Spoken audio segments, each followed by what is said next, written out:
belle, mi Estelle, kite son Juvie, nous prie Israël, qui apart mortis bluos ciel,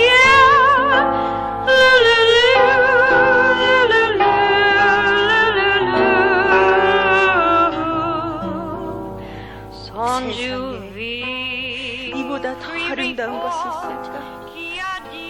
사라에게 일어난 축복이 내게 일어나다니. 나이 들어 폐경된 여자에게 감히 천사가 나타나서 당신은 하나님의 축복으로 조만간 임신을 하게 될 거예요 라는 말을 한들 믿을 수가 있겠니? 하긴 제사장인 네 아빠도 천사의 말을 믿지 못했지. 그래서 그걸로 네가 태어나기 전까지 벙어리로 자라 했단다. 하가, 엘리사벳이라던 엄마 이름이 무슨 뜻인지 아니? 하나님은 완전하다란 뜻이란다. 이 완전하신 하나님이 너를 선물로 주신 것이 무슨 뜻인지 너무 궁금하구나. 어렴풋 떠오르는 기억이 있긴 한데, 아가, 너도 기억나지? 얼마 전까지 우리 집에 머물렀던 마리아 아줌마가 왔을 때 말이야. 네가 엄마 뱃속에서 발차기를 했었잖아? 마치 마리아 아줌마가 품고 있는 태중의 아기가 반갑다고 막 좋아라 하는 것 같았는데. 그래, 너와 네 사촌 예수, 너희 둘의 만남이 이렇게 시작됐다는 것도 심상치가 않구나. 가브리엘 천사가 나타나서 너희들의 이름을 가르쳐준 것이나 또 너희들의 임신 사실을 가르쳐준 것이나 이 모든 일들이 무언가에 의해서 예정되고 짝지어지게 된 것 같은 생각을 지울 수가 없단다. 하지만 무엇보다 감사한 건 네가 태어나준 것이란다. 여인으로 태어나 출산의 기쁨을 가지지 못한 것이 얼마나 슬픈 일인지. 누구세요? 아, 누구냐니까. 배를 넣었으면 말을 해야지. 왜 말을 안 하는 거야? 요한과 예수의 드라마틱한 운명을 암시하는 극적인 장면에서 띵똥이라니. 정말 나가요. 누구야? 이렇게 성격이 왜 이렇게 급한 거야? 정말. 누구세요? 안녕하세요. 네. 네, 저 맞아요. 네. 감사합니다. 네, 수고하세요. 아니, 무슨 택배가 이렇게 빨리 와? 암튼 대한민국에서 제일 부지런한 사람이 택배 아저씨가 아닐까 싶다. 어제 주문한 게 벌써 왔으니. 이렇게 부지런한 아저씨들을 국회로 보내야 한다니까. 그리고 그 일 안 하는 국회의원들 말이야, 뭐하냐, 내 입만 아프지. 네, 여보세요? 네, 연칠님. 네, 지금 그 주신 대본 보고 있었어요. 네. 근데 1인극은 처음이어가지고. 네. 네. 그럼 일단 연습 한번 해보고 다시 연락드릴게요. 네, 알겠습니다. 네. 자, 어디 보자. 막달라 마리아라. 막달라 마리아. 오케이, 여기 있다. 막달라 마리아는 막달라라는 지역에서 살고 있는 마리아를 지칭한다. 당시에 막달라라는 지역은 매우 퇴폐적인 곳이었고, 이런 퇴폐적인 도시에서 홀로 살고 있던 마리아 역시 지역의 특성상 평범한 삶이 아니었을 것으로 본다. 그녀가 예수를 만났을 땐 그녀의 몸에 귀신이 7이나 들려있는 상태였고, 귀신? 육체적으로도 매우 연약한 상태였을 것으로 추정된다? 그러나 예수의 기도로 정신뿐 아니라 몸도 치유를 받은으로는 예수가 십자가 처형으로 죽을 때까지 끝까지 그를 따랐던 신실하고 강인한 여인이었다? 아니, 이게 뭐야? 그 막달라 마리아가 가늠하다 걸린 그 섹시한 여자 아니었어? 이제까지 잘못 알았던 거야. 말도 안 돼. 그 옛날부터 가늠하다 걸린 여자 하면 막달라 마리아! 아니라는 거지. 아무튼 이 세상에 믿을 놈 하나 없다. 놀래라.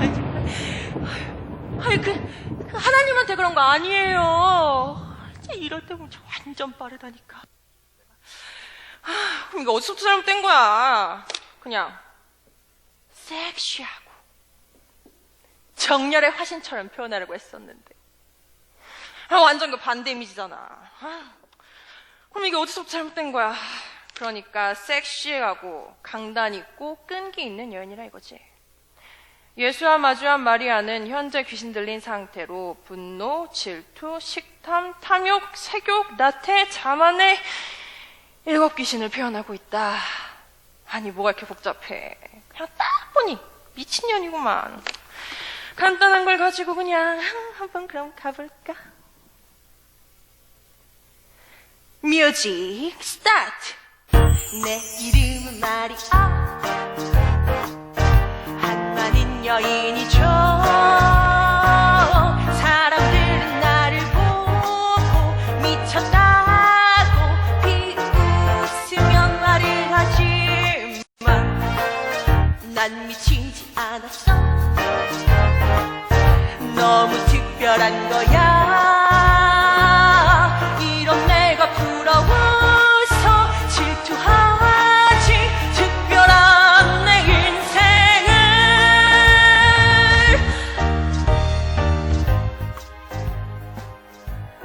예수님을 처음 만났을 때 전 귀신 들려서 제가 뭘 하는지도 모르는 상태였어요. 그때 예수님을 만나지 않았다면 아마 지금은 완전히 귀신 들려서 정말 미친 여자가 돼 있었을지도 모르죠.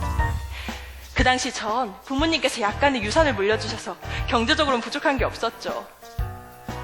하지만 문제는 경제력만 주신 게 아니라 7 귀신 들린 몹쓸 병까지 같이 주신 거예요. 먹고 사는 데 문제가 없었지만 이놈의 귀신 들린 몸뚱아리가 시도 때도 없이 발작을 일으키니까 외출은커녕 뭘 제대로 할 수가 없었어요.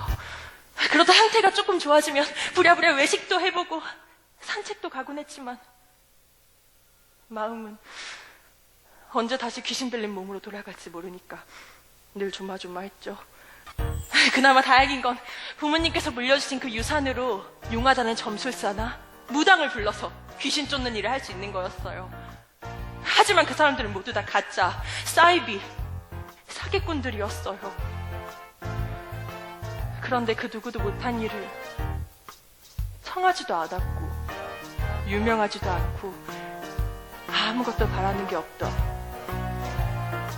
예수라는 분이 고쳐주신 거예요.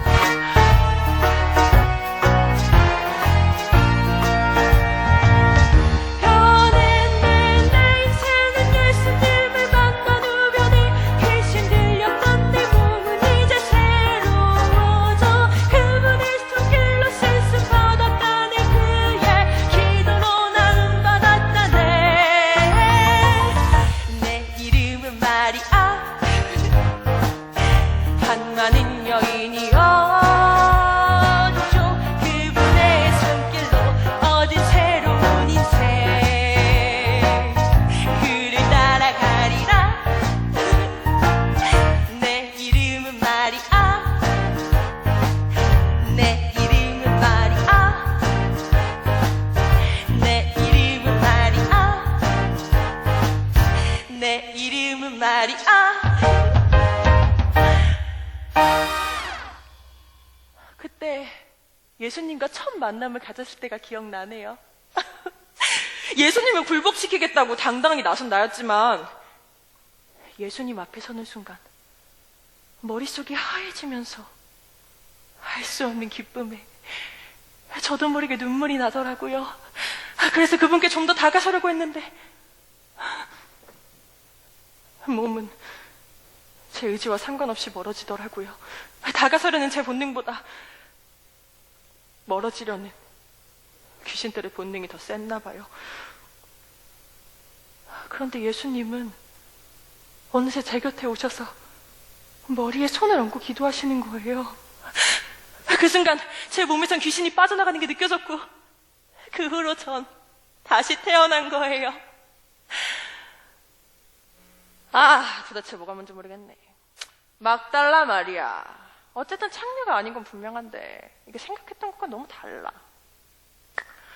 하지만 멋있다, 멋진 여인이야. 그럼 이 여인을 이렇게까지 변화시킨 예수님의 정체는 도대체 뭐야? 뒷부분이 기대가 되네. 자, 어디 보자. 다음은 베다니 마리아라.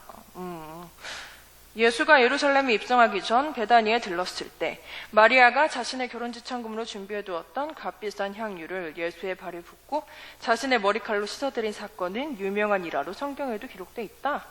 오, 훌륭한 여자네. 아니, 근데 예수님 주변에 은근 여자가 많아. 예수님이 그렇게 매력적인 분이셨나? 예수님의 말씀을 듣게 된 마리아는 예수님의 발치에 앉아 말씀에 열중하고 있다. 그러나 그녀의 연니 마르다는 이건 좀 다른 평가네. 예수님과 제자들의 시중을 드느라 정신없이 일만 하다가 자신도 예수님의 말씀을 듣고 싶다고 하소연하는 장면이 나타난다. 아니, 언니는 죽어라 이러는데 동생인 저는 예수님 발치에 편안히 앉아서 그 말씀이나 듣고 있었단 얘기네. 이런 싸가지 없는 기집애 봤나 그냥. 하긴 너무 순종적인 것보다는 이게 싸가지 없는 캐릭터가 살짝 가미된 게 또 막장틱하고 재미는 있지. 자, 그럼 캐릭터를 정리해보면 순종적인 모습에다 그 비슷한 향유를 아낌없이 붓는 걸 보면 결단력 또한 있어 보이고 뭐 실리는 챙기는 똑부러진 성격? 예수님, 그럼 나중에 또 봬요. 꼭이요.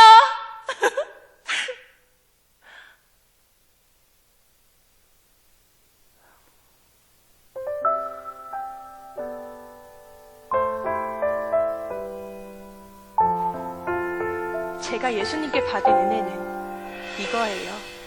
내게 있는 향유곡합 주께 가져와 그 발 위에 입 맞추고 깨뜨립니다. 나 당신께 감사해요.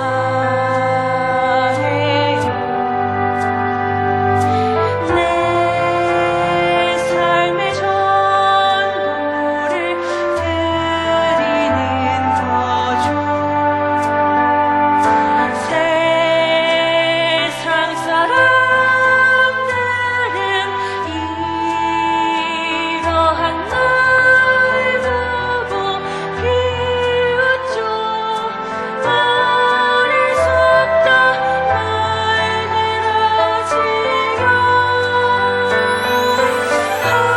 하지만 내 마음은 변함없어요. 이 귀한 향유를 모두 쏟아부은 것은 주님을 향한 내 마음을 모두 드리는 거죠.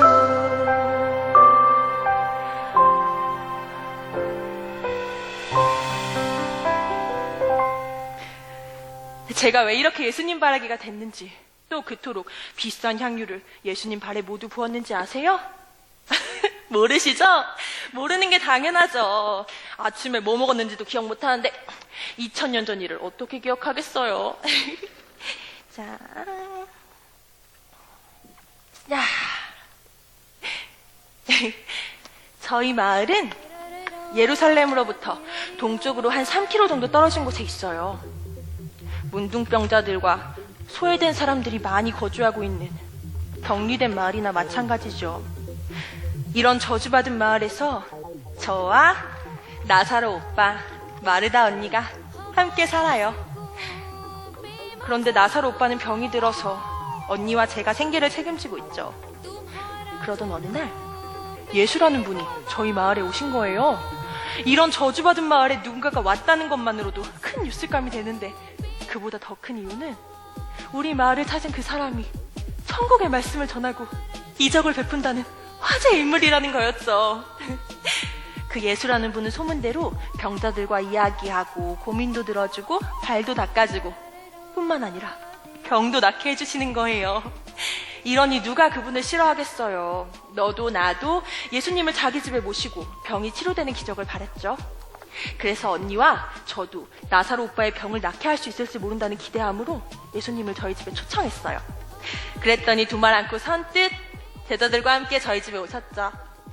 함께 식사도 하고 말씀도 듣고 즐거운 시간을 보낸 후에 드디어 나사로 오빠의 병을 낫게 해달라고 말씀드렸더니 의외로 그냥 웃으시면서 나사로의 병은 하나님의 아들이 자신의 영광을 나타내기 위함이라는 알 수 없는 말씀을 하시곤 그냥 떠나셨어요. 그런데 예수님이 떠나자마자 나사로 오빠의 병이 점점 더 깊어지더니 며칠을 끙끙 앓더니 거의 숨이 넘어가기 직전까지 가고 말았죠. 그래서 예수님이 말씀하시고 계시는 곳으로 가서는 울며불며 매달렸어요. 예수님, 저희 오빠가 죽어가요. 예수님이 가서 살려주세요. 네, 제발요. 한참 말씀을 전하고 있던 예수님은 갑자기 소란을 피우니까 깜짝 놀랄만도 한데 잔잔히 웃으시더니 마리아야, 슬퍼하지 마라. 이 오빠 나사로는 자고 있는 거란다 하시는 거예요. 너무나도 황당한 말씀에 저도 모르게 예수님, 우리 오빠가 죽어간다고요. 그때 예수님이 고쳐주셨더라면 이런 일은 없었잖아요. 라고 화를 내고 말았어요. 이런 우여곡절 끝에 드디어 예수님과 함께 집으로 돌아왔지만 예수님을 모시러 간 그 며칠 사이에 나사로 오빠는 이미 죽어버리고 말았죠. 그런데 예수님은 죽은 지 3일, 사흘이나 돼서 썩은 내가 진동을 하는 시체를 보고 나사로야 일어나라 하시더라고요. 그곳에 함께 모여 통곡을 하던 마을 사람들 모두 웃음을 터뜨리고 말았죠. 이게 말이 되나요? 죽어서 썩은 내가 나는 시체를 보고 일어나라니요. 그런데 이때 기적이 일어난 거예요. 정말로 나사로 오빠가 눈을 뜨며 일어난 거예요. 믿어지시나요?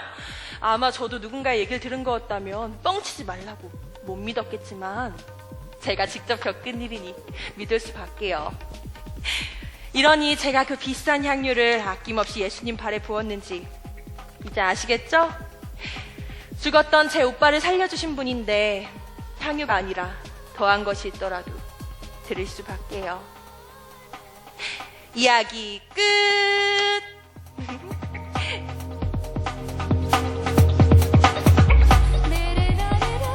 뭐지? 이 썰렁한 분위기는. 이 향유에 대해 잘 몰라서 그렇구나. 그러니까 향유, 이건 말 그대로 향기가 나는 기름인데 지금으로 치면 아로마 오일 같은 거예요. 지금은 어디서나 쉽게 구할 수 있지만 당시에는 지금 돈으로 한 3천만 원 정도 하는 귀한 것이었죠. 이렇게 귀한 향유를 예수님 발에 모두 부었다는 건 제 삶에 전부를 드렸다는 의미인 거죠. 그리고 옥합을 깬 또 하나의 이유는 예수님의 말씀에 심기가 불편해진 권력자들이 조만간 뭔가 일을 치울 것 같다는 생각이 들었기 때문이었어요. 사람들은 그저 예수님을 기이한 사람 정도로만 보고 있었을 뿐이었죠. 하지만 제게는 믿음과 확신이 있었어요. 예수님이 메시아라는 분명한 확신.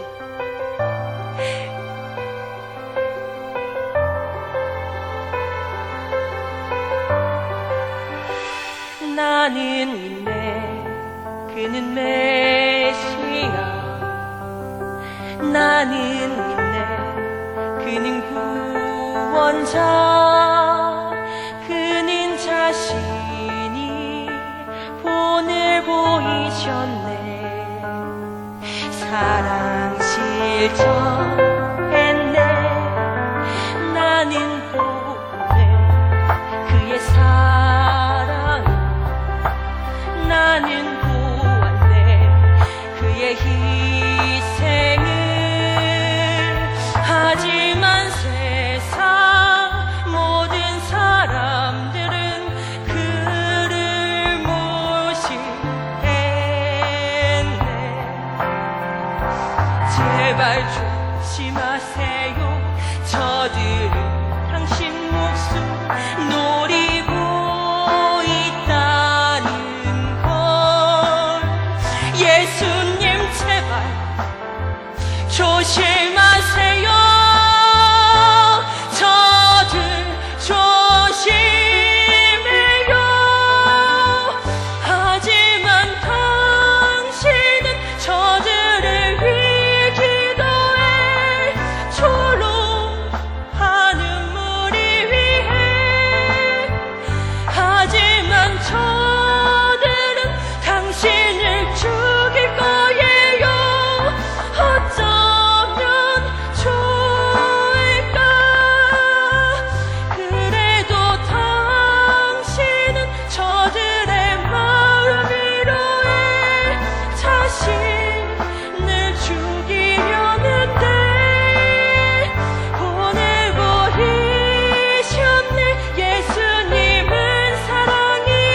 하긴 예수님께 뭔 말을 한다고 들으셨겠어.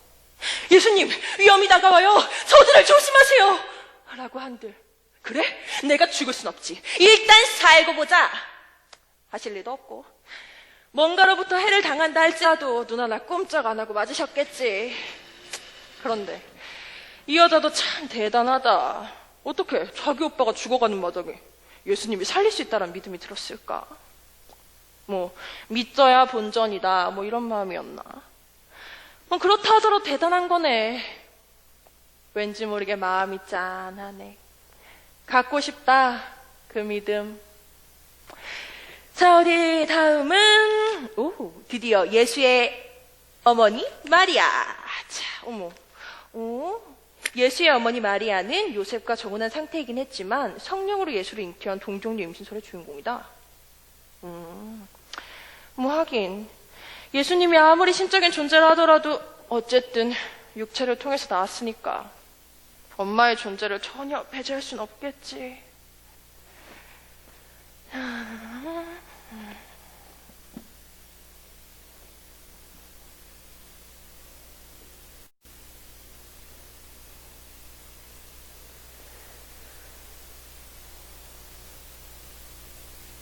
예수, 걔는 누가 뭐라 해도 내 소중한 아들이에요. 그리고 이 세상을 구원할 메시아일 뿐 아니라 이 세상의 죄를 대신 진 속죄양이기도 하고요. 그런 예수였지만 처음 내 품에 안겼을 때의 그 포근하고 따스함이라.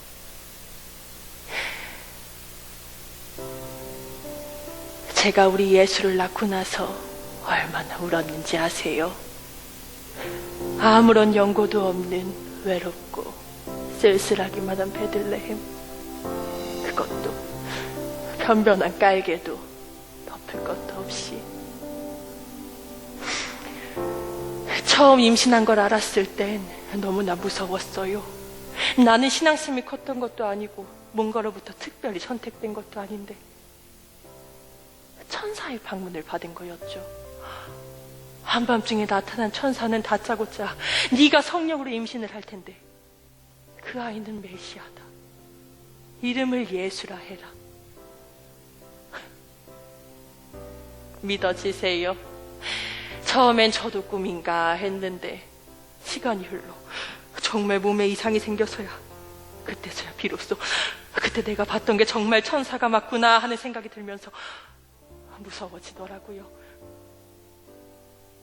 하지만 변화를 받아들일 수밖에 없었죠. 이미 아이가 발차기를 하고 있는 상황에서 어쩔 수가 없잖아요. 믿는 수밖에. 그나마 우리 남편 요셉이 이 일을 믿어주었으니까 모든 게 자연스럽게 해결됐지. 만약 그때 요셉이 당신은 부정한 여인이라 혼인을 취소하겠소, 이 한마디만 했으면 저와 우리 예수는 그 순간에 돌팔매질로 개죽음을 당했을 거라고요. 어때요? 듣고 보니 아찔하시죠? 그때 요셉이 아니었으면 예수도 없고 신약 성경도 없고 물론 지금의 교회도 없었겠죠. 아마 아직도 구약의 율법대로 피 흘리는 제사를 하면서 죄 용서를 구하고 있었을지도 모르죠. 그런데 당시에는 경황이 없어서 몰랐는데 이제 와서 생각해보니까 사람들은 너무나도 쉽게 우리 예수가 마구간에서 태어난 것이 무슨 큰 자랑거리라도 되는 듯이 이야기하더군요. 자기가 겪은 일이 아니라고, 2000년 전의 일이라고, 마구간에서 태어나신 우리 구세주 예수 하면서 이 세상을 구원할 메시아라고 호들갑을 떨며 이야기하죠. 이게 말 밥통에다 깐난아기를 받아놓은 게 이게 굳이 사랑할 만한 일인가요? 여러분 같으면 이런 지경에서 아이를 낳았다는 걸 자랑 삼아 떠들어도 되겠어요? 그것도 2000년 동안 줄기차게 쭉! 이건 자랑거리가 아니라 숨기고 싶은 창피한 일이라고요. 하나만 물어보죠. 우리 예수가 그 누구도 거들떠보지도 않고 낮고 천하고 지금으로 치면 지하철 화장실 같은 곳에서 태어난 이유를, 그건 이 세상에서 가장 천하고 낮은 것을 경험했기 때문에 그 누구의 인생도 하찮게 여기지 말라고, 그들의 아픔을 내 아픔으로 받아들이라고 하는 하나님의 깊으신 뜻 때문인 거죠. 그런데 왜 아무 잘못도 없으면서 알지도 못하는 사람을 대신해서, 그것도 전 세대, 전 인류를 대신해서 이 세상에서 가장 지옥적이고 잔인한 십자가 형벌로 죽어야 했던 것이 왜 우리 아이여야 했냐고요? 왜? 십자가에서 죽어가던 그 아이들을 보면서 그 아이가 얼마나 아파했는지 아마 눈 뜨고 볼 수가 없었어요. 분명히 말하지만 우리 예수는 그런 잘못을 저지르지 않았어요. 사람들이 유다가 우리 예수를 배신하지 않았다면 그렇게 잔인하게 죽지 않았을 거예요.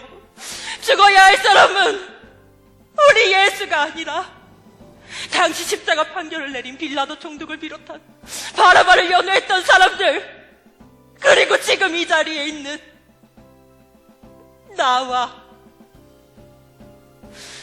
당신들이죠. 우리 예수는 알지도 못하는 당신들의 죄를 대신해서 죽었건만, 당신들은 누가 죽던 누가 살던 자신이 피해를 받지 않으면 모른 척 한다는 거죠. 그게 당신들이 말하듯 메시아라 할지라도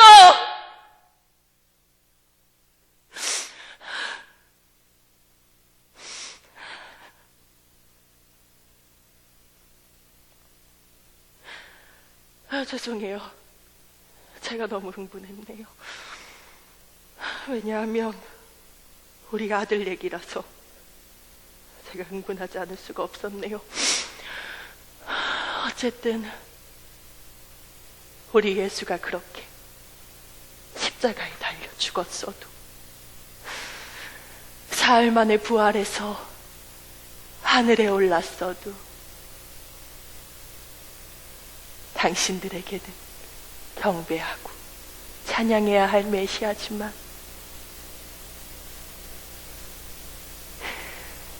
내 가슴 속에선 언제나 엄마를 보며 밝게 웃고 있는 착하기 착한 내 아들일 뿐이에요. 그런 아들의 숙명임을 알았기에 십자가의 고통을 아프지만 받아들일 수밖에 없었죠.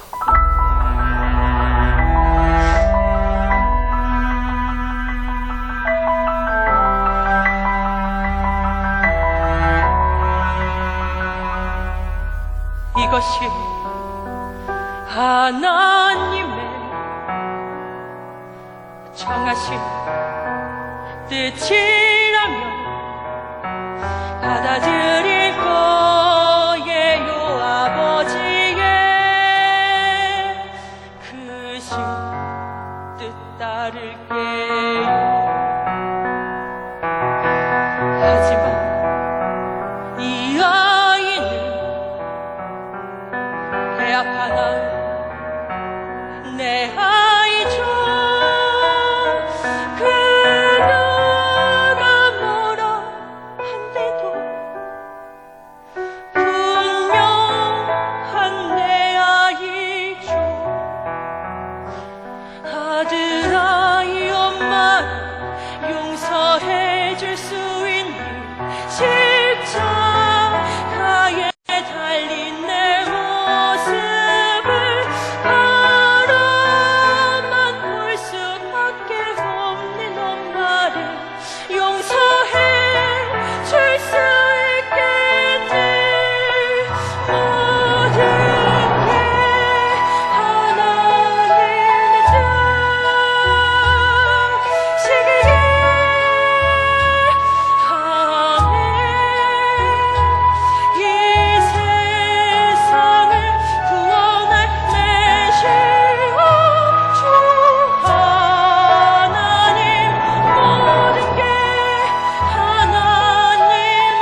그렇구나.